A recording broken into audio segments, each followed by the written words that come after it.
L'info sur AL24 News, bienvenue. Les violentes tempêtes hivernales qui frappent la bande de Gaza ont encore aggravé les conditions de vie des populations déplacées, contraintes de survivre dans des tentes après la destruction de leur habitation. Durant la guerre génocidaire, sous l'effet de vents violents et de pluies torrentielles, de nombreuses tentes ont été arrachées ou inondées, notamment dans le quartier de Rimel à Razaville.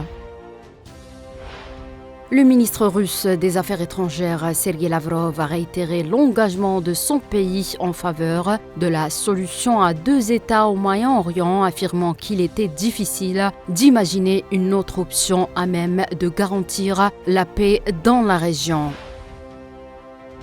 3 policiers ont été tués lundi au cours d'une opération contre l'organisation terroriste autoproclamée État islamique el-Daesh à Yalouva, dans le nord-est de la Turquie, a annoncé le ministre turc de l'Intérieur Ali Yerlikaya.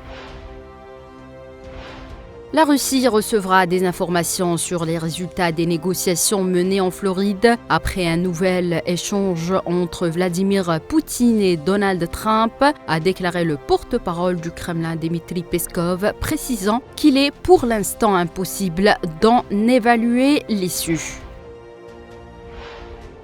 Le président américain Donald Trump a proposé à l'Ukraine des garanties de sécurité pour une durée de 15 ans avec possibilité de renouvellement, tandis que l'Ukraine souhaite des garanties immédiates pour 30 à 50 ans. C'est ce qu'a déclaré au journaliste Volodymyr Zelensky, dont les propos sont repris par le média Novosti.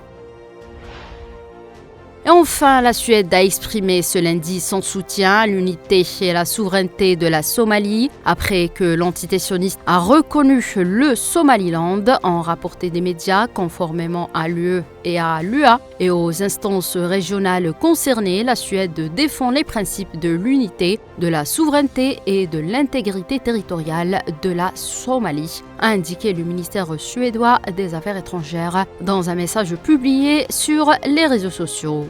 C'est la fin de ce point de l'actualité internationale. Merci de l'avoir suivi.